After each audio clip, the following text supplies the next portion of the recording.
My dear viewers, hello and welcome to a new episode of our program Newsroom Live. Today's edition will tackle a variety of local, regional and international issues of concern for the news. I'm Amal Mukhtar. A short break and I'm going to be back with you.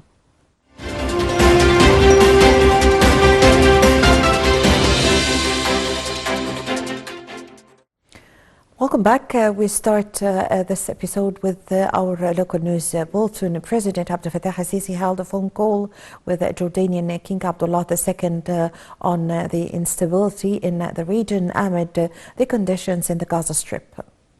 Presidency spokesperson said that President al-Sisi renewed Egypt's condemnation of terrorist attack on Jordan's border location with Syria. He also asserted Egypt's full support to Jordan and its keenness on Jordan's security and stability, which was appreciated by King Abdullah in the light of historical brotherly relations between the two countries. The two leaders also discussed the ongoing efforts to calm down the conditions in the Gaza Strip and allowing urgent humanitarian aid into the Strip. The two leaders also warned of the danger of continuing military escalation, which threatens the regional security. The phone talks also underscored that finding a fair and integral solution for the Palestinian cause is the guarantee to restore regional peace and security.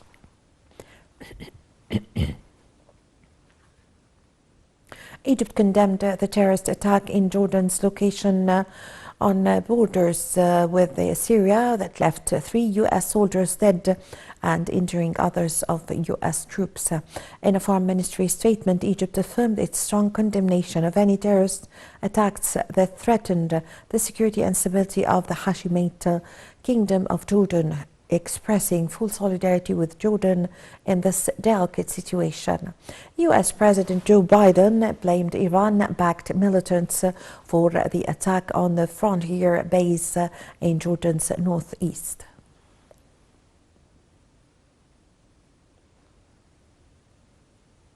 President Abdel Fattah al-Sisi received a phone call from UN Chief Antonio Guterres where they discussed the latest developments in the Middle East and the danger of expanding the current conflict. Presidential spokesman Councillor Ahmed Fahmy said that the phone talks tackled Egyptian regional and international efforts that aim at reaching a ceasefire in Gaza and allowing prisoner swap, as well as delivering humanitarian aids in the Gaza Strip. The phone call also tackled the vital role played by the UN organizations, generally the UNRWA, especially in supporting Gazans. During the phone call, President al-Sisi praised the efforts exerted by the UN chief in pushing for achieving truce and allowing aids into the Gaza Strip.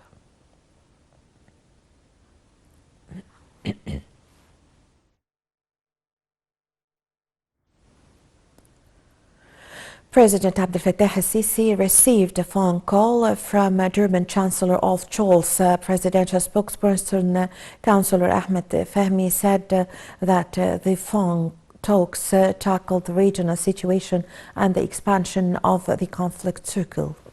President al-Sisi also reviewed the Egyptian intensive efforts to reach an immediate ceasefire in Gaza Strip and the initiatives regarding exchange of hostages in order to protect Palestinian civilians in the Strip who are suffering for months of miserable humanitarian conditions. The head of state also stressed the necessity of international community action to pressure in the path of implementing the UN decisions. For his part, Scholz held Egypt's vital role in the region. The two sides also agreed on the importance of the two-state solution as a basis for restoring peace, security and stability in the region. The spokesperson also added that the phone call tackled means of boosting bilateral relations between Egypt and Germany on all levels.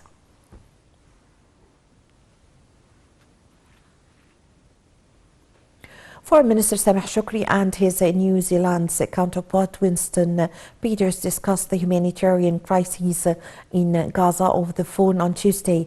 The two top diplomats probed political and diplomatic moves to fully implement UN and General Assembly resolutions. Discussions by the ICJ over Gaza also topped the agenda of the conversation. During the call, Minister Shukri reviewed moves and Egyptian communications towards the necessity to reach a ceasefire agreement and prisoner swap. He also highlighted the role of UNRWA in offering vital services to Palestinian refugees. He said international donors must continue supporting UNRWA. The two sides also stressed the importance of available opportunities to cement bilateral ties on the political and economic fields.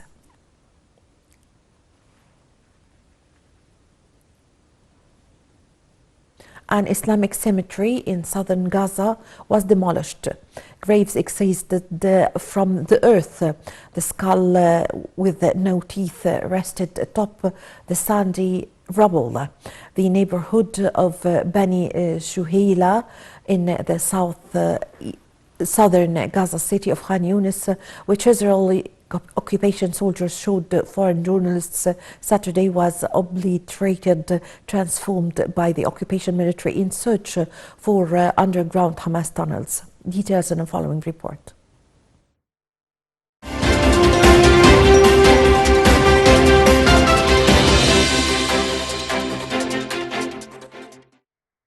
Even the dead are not spared by the Israeli acts of genocide raging in Gaza, with bodies dug up by Israeli occupation forces and hurried burials happening in hospitals and even a school. In Gaza City's Al Tufah district, shrouded corpses of Palestinians torn from their graves lay atop muddied earth. Israel's military had bulldozed the site and exhumed bodies, according to a photographer who visited it earlier this month. The desecration is part of a pattern which the Religious Affairs Ministry in Gaza Strip said has seen more than 2,000 graves damaged or destroyed by Israeli occupation forces across the territory. The Israeli occupation army claimed that it no way targets cemeteries as such, as has no policy of harming or desecrating cemeteries. However, it claimed that cemeteries or specific grave sites, like other civilian sites or structures, can come to be damaged during the war. Responding separately to accusations that the soldiers have snatched bodies from graves, the occupation army said it acted in the specific locations where information indicates that the bodies of hostages may be located. The Israeli barbaric aggression erupted with the October 7th Hamas operation, which came after decades of Israeli blockade and illegal arrests and resulted in about 1,140 deaths in southern Gaza. Hamas resistance fighters also seized 250 hostages, of whom Israel says around 132 remain in Gaza, including the bodies of at least 28. Israel's relentless acts of genocide have killed at least 26,751 people in Gaza, most of them women and children, according to the Gaza Health Ministry.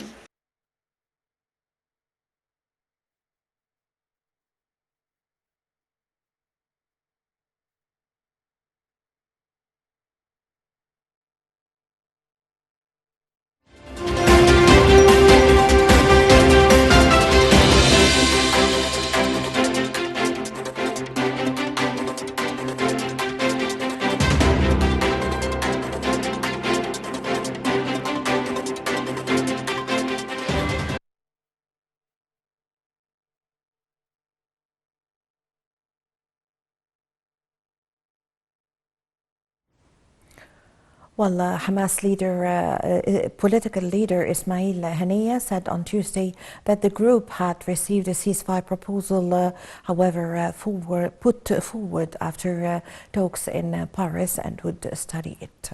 He also added that he would visit Cairo for discussions on the plan.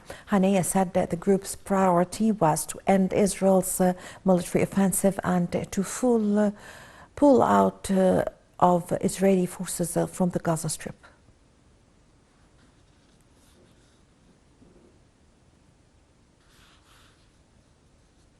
Dozens have demonstrated on Tuesday outside the United Nations Agency for Palestinian Refugees in Beirut against several countries' decision to suspend funding for the body after Israel charged some staff participated in Hamas's 7th of October attack. The details in the following report.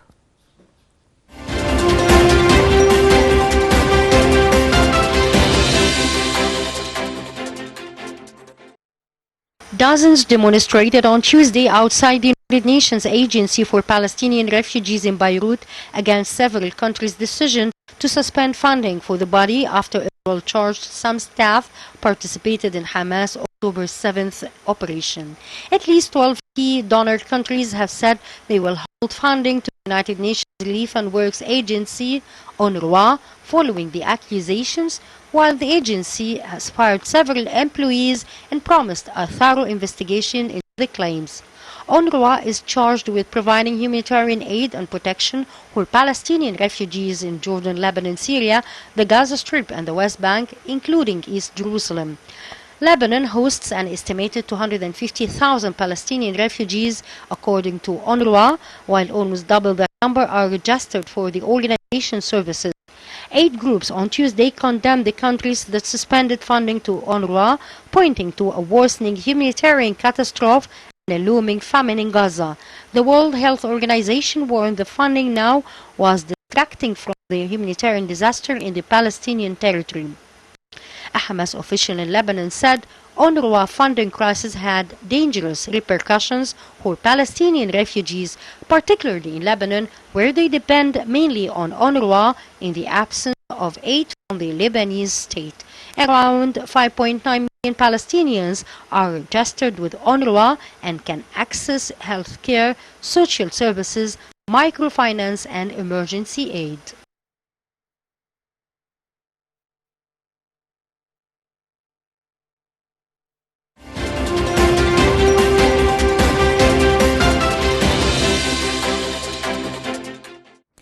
Well, to shed more light on this, we have the pleasure to have this phone with Her Excellency, Ambassador Wafa Basim, former Assistant Foreign Minister. Good evening, Your Excellency.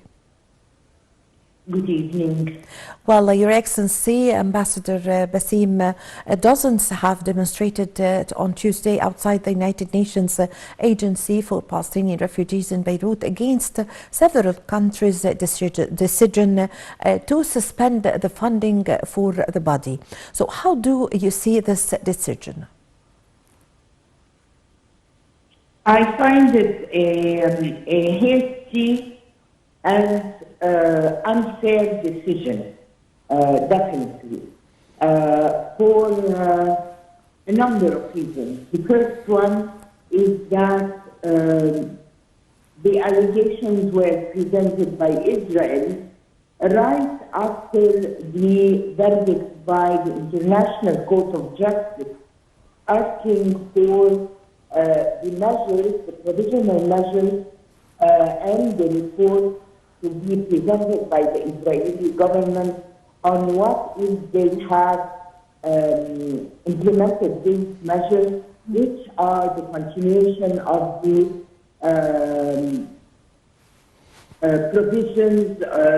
provision of humanitarian food equipment, shelter assistance into Israel, and not to block them or block the crossings which are used to enter these provisions and this assistance. The other thing that it was requested not to do its utmost not to hide or destroy any proofs that are concerned or related to the allegations of genocide that are the base of this request on the side of South Africa to the International Court of Justice. Of course, there is also the importance of cooperating with the court in time of investigations, and definitely to to help the wounded and the victims to be treated in a human way and to permit them to receive medical assistance or to go out of the Gaza territory to receive treatment in the adjacent country. Yes. So the first thing is that that was the first time we hear about allegations on the side of Israel to UNRWA staff about participating in the 7 October operation of the Aqsa flooding.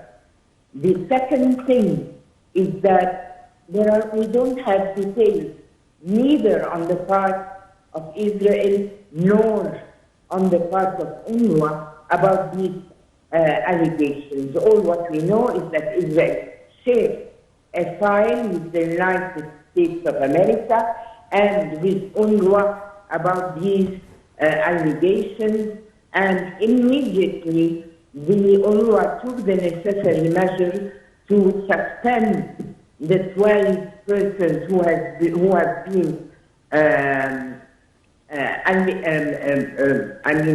criminalized or who have been held, according to Israel, guilty of committing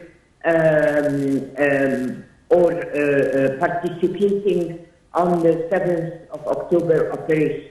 Yes. The third thing is that these countries did not wait for the investigation that UNRWA said will be launched immediately by the United Nations Internal Service of Oversight, which is, let's say, the high administrative court for the staff of the UN and its subsidiary organizations. Yes.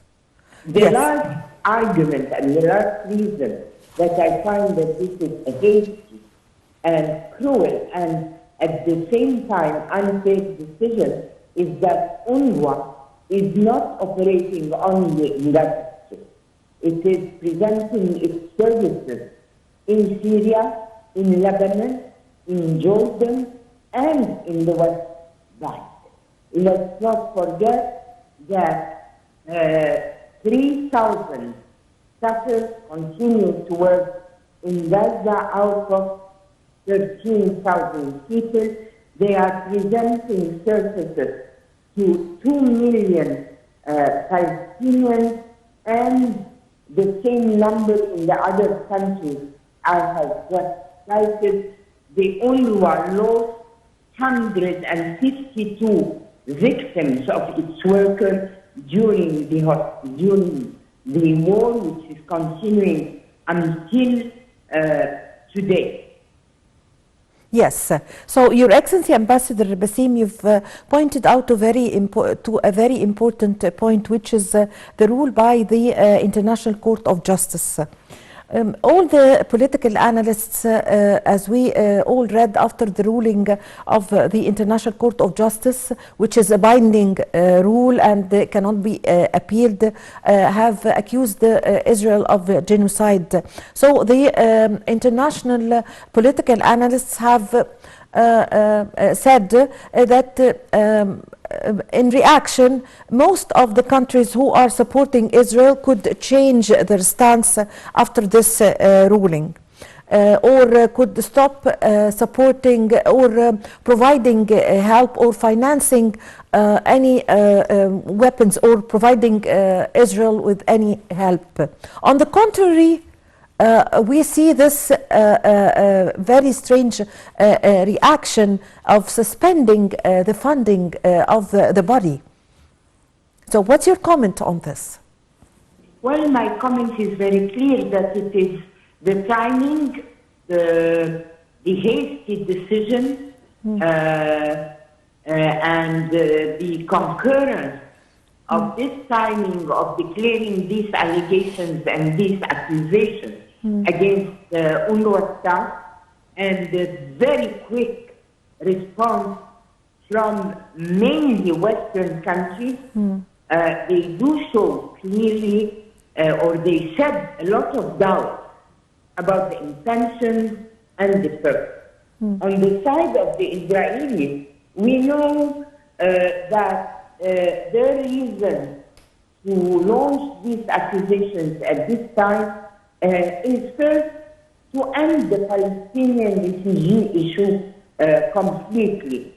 They haven't succeeded so far to push them out of their land because of the firm stance of Egypt, of the Arab countries, the regional, and almost most of the international community against the displacement of the Palestinians into other countries around the world. Yes. The other thing is that they are punishing UNRWA for unveiling the atrocities and the massacres that have taken place in the shelters allocated to civilians in Gaza itself.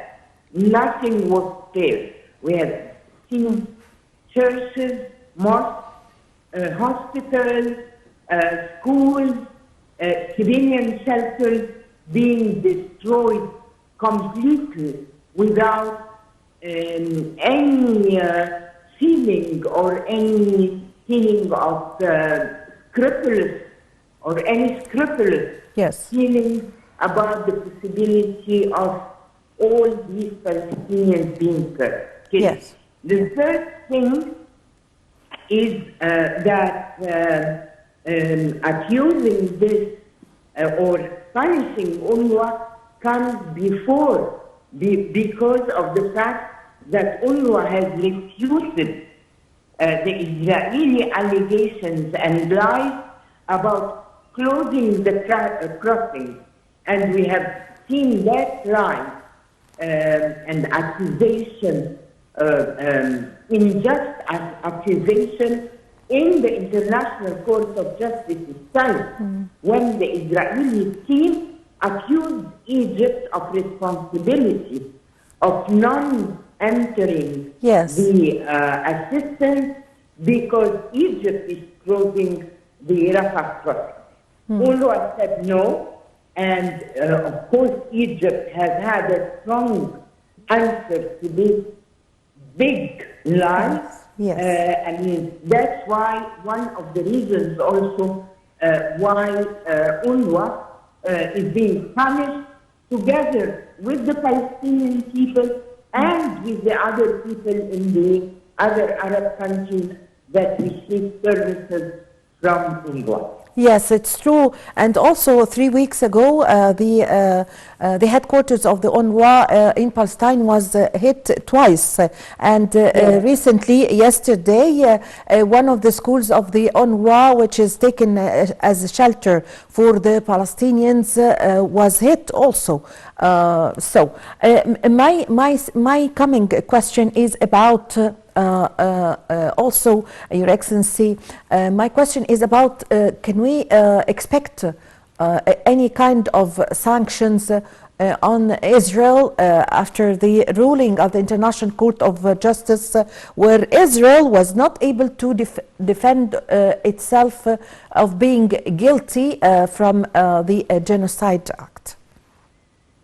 Well, actually, the case of genocide and violation of Israel of the Convention on Genocide is not yet discussed by the court. The court pronounced itself specialized to treat this issue. So, and it is its function now to look into the issue. Until they start looking into the issues, doing the necessary investigations, having the proof, listening to the different parties, until that is done, what the court has ruled is the provisional preventive measures to be taken by the Israeli side immediately and to receive a report from the Israeli government within a month, and now a few days have passed, so that means within 3 weeks, the Israeli government has to present a report on how it implemented these measures. Tomorrow, we are expecting a Security Council meeting, urgent meeting, requested by Algeria on behalf of the Arab group, and of course by South Africa, where the Council should issue a resolution on how to implement the measures decided by the International Court of Justice. Yes. I thank you very much for your time. Thank you for your valuable information. Your Excellency Ambassador of Wafa Basim, former Assistant Foreign Minister. Thank you very much for joining us over the phone. Ladies and gentlemen, a short break and I'm going to be back with you.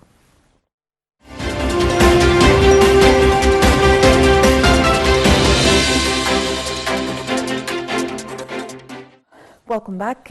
French Foreign Ministry spokesperson said on Monday France condemned the holding of a conference on Sunday in Jerusalem promoting the installation of Israeli settlements in Gaza. Israel's hard-right security minister Itamar Ben-Gvir urged Jewish settlers to return to Gaza at a packed gathering on Sunday, drawing condemnation from Palestinians who said his words amounted to a call for the forced deportation.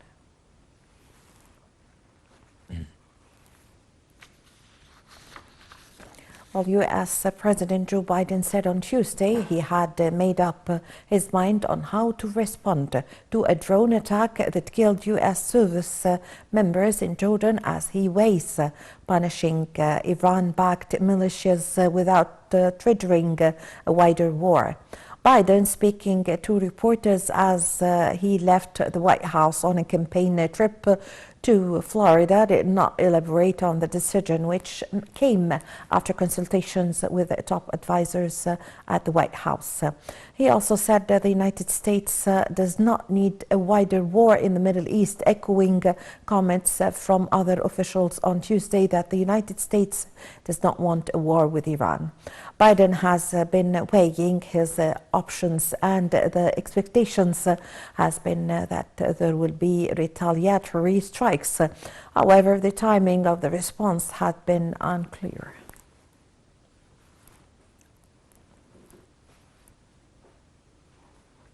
Russia reported it downed 11 drones launched by Ukraine over occupied Crimea, with the Kiev military saying it hit a Russian air defense radar station on the peninsula. RIA state news agency, citing Moscow's defense ministry, said a total of 11 drones were shot down over Crimea overnight. Russia annexed Crimea from Ukraine in 2014 in a move condemned by Kiev's Western allies as an illegal land grab. The Moscow-installed governor of Sevastopol in Crimea said on the Telegram messaging application there was no damage for the attack on Sevastopol, Crimea's largest city and major Black Sea port. Ukraine's Strategic Communications Department of the Armed Forces said on Telegram that the military hit the radar station on Tuesday morning near the Rodzolon settlement.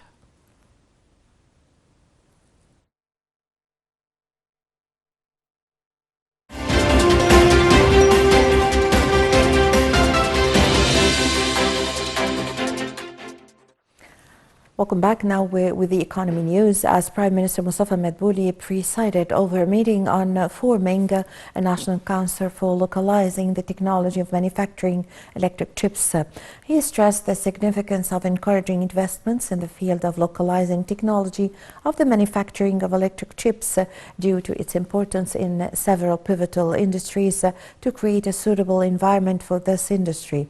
Madbouli pointed out to be benefiting from the international expertise available in this field. He instructed a coordination among bodies concerned to put forward the plan and benefit from potentials of Egyptian Cabinet Information and Decision Support Center in this respect.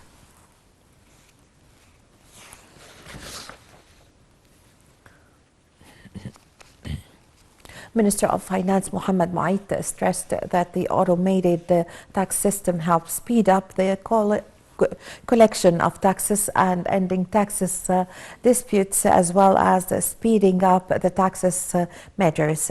The minister remarks came during a meeting with Prime Minister Mustafa Madbouli to follow up on the measures taken to govern the tax system, especially in ending the taxes disputes.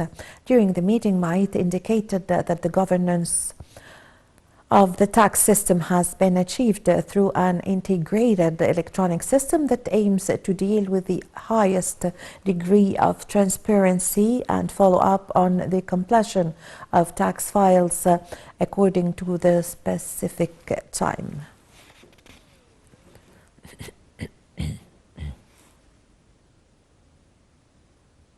Egypt's stock market indices edged higher at close on Tuesday, boosted by purchasing operations by Arab and foreign corporations and Arab investors, while local corporations and Arab investors went into selling operations.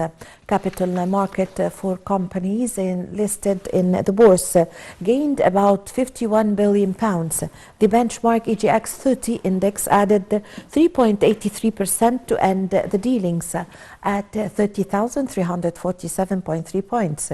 The equal weighted index EGX 70 went up by 2.13%, reaching 6,940.38 points, and the more expanded also rose by 2.32% to reach 9,860.38 points.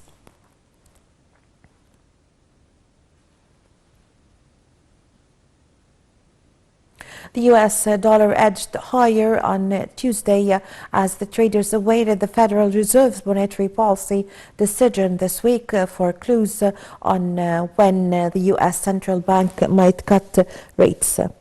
Data on job openings from the U.S. Department of Labor statistics due later on Tuesday will in the meantime offer a prelude to the closely watched payroll report to be released on Friday. The dollar index was 0.1% higher at 103.55 as market participants moved cautiously ahead of the two-day Fed meeting that begins on Tuesday. With the Fed expected to hold interest rates steady, markets will focus on the tone that Fed Chair Jerome Powell strikes at the press conference on Wednesday and any hints of rate cuts in the near future. Markets are currently pricing in a 46.6% chance that the U.S. Central Bank will begin cutting in March, dropping from 73.4% a month ago.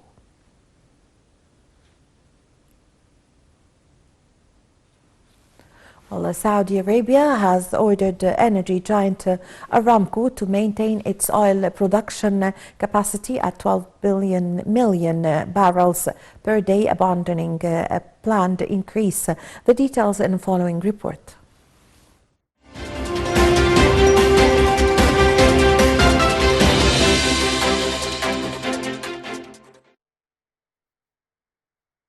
Saudi Arabia has ordered energy giant Aramco to maintain its oil production capacity at 12 million barrels per day, abandoning a planned increase. The firm said in a statement, Aramco announces that it has received a directive from the Ministry of Energy to maintain its maximum sustainable capacity at 12 million barrels per day instead of ramping it up to 13 million barrels per day. The company will update its capital spending guidance when its full year 2023 results are announced in March. Saudi Arabia is the world's largest crude exporter, and Aramco is the jewel of the Gulf Kingdom's economy. Aramco's profits are expected to finance Crown Prince Mohammed bin Salman's sweeping economic and social reform program known as Vision 2030, which aims to lay the groundwork for an eventual post-oil future. Riyadh announced the planned production capacity increase in October 2021, the same month it pledged to achieve net zero carbon emissions by 2060, drawing intense skepticism from environmental activists. Aramco said it planned to achieve production capacity of 30 million barrels per day by 2027.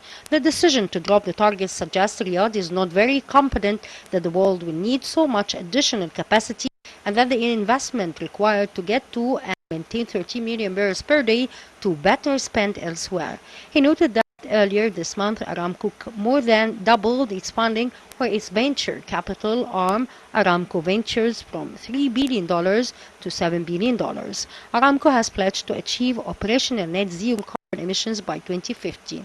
After a series of oil supply cuts dating back to October 2022, Saudi Arabia's daily production stands at approximately 9 million barrels per day, far below its capacity of 12 million barrels per day.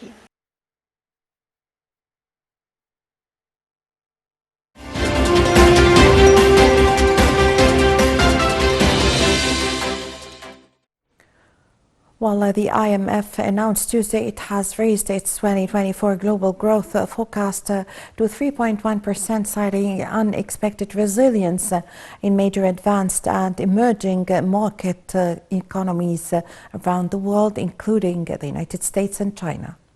The updated figure released in the latest World Economic Outlook report is 0.2 percentage points higher than the International Monetary Fund's previous forecast in October.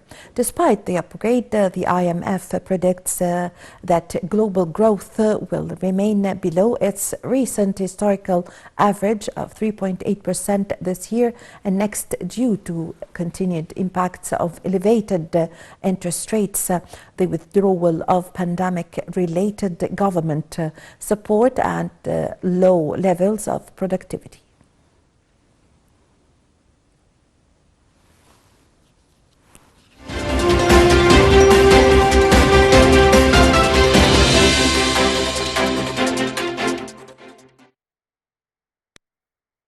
Coach Ray Vitoria faces an uncertain future after their embarrassing last 16 exit at the Africa Cup of Nations on Sunday, with the critics pointing the finger at him following a series of lackluster displays. The record seven-time African champions lost 8-7 on penalties to the Democratic Republic of Congo following a 1-1 draw after extra time in San Pedro. Congo had the majority of chances and could have settled the game in extra time when Egypt went down to 10 men after Mohamed Hamdi was sent off for a second blockade offense.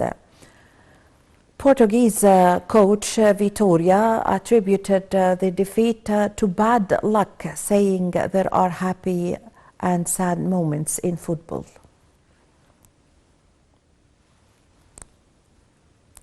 Mali profited from quick starts to each half as an own goal from Edmond Tabsoba and a strike by Lezim Siniako secured a 2-1 victory over Burkina Faso in an Africa Cup of Nations last 16 clash at the Stade Amadou Gon Goulibaly on Tuesday. Mali scored within 3 minutes at the start of the match as the unfortunate Topsoba turned the ball into his own net and caught the Burkina Nab called again when they added a second 2 minutes after the break as Sinayaku netted his third goal of the tournament.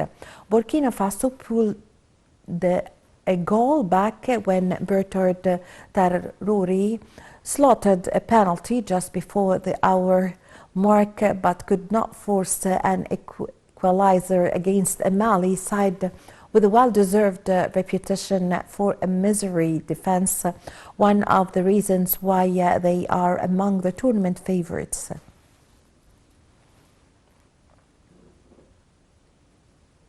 Hosts Ivory Coast stunned Senegal at the Africa Cup of Nations on Monday, knocking out the reigning champions on penalties in the last 16 to keep their hopes of winning the title on home soil alive. A week ago, it looked as if the Ivorians were set for a humiliating group stage exit from their own AFCON. But now they are into the quarterfinals after beating Senegal 5-4 on penalties following a tie that finished 1-1 at the end of extra time. Earlier on Monday, Cape Verde won an AFCON knockout tie for the first time in their history as a late Ryan Mendes penalty gave them a 1-0 victory over Mauritania in Abidjan. Sun means South Korea sent Saudi Arabia crashing out of the African Cup 4-2 on penalties on Tuesday to set up a quarter-final with Australia after a nail-biting game ended 1-1.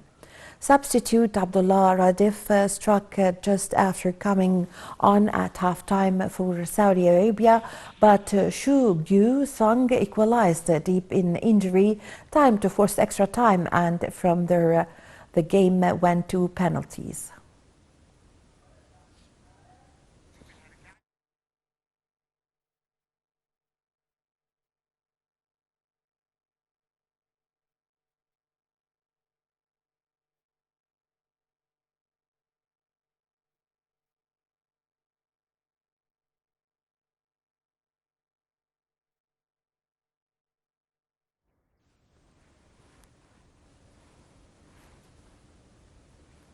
Well, the first half of the match between Morocco and South Africa is now its result is 0-0 in the 16, and this is the last match in the African Cup of Nations.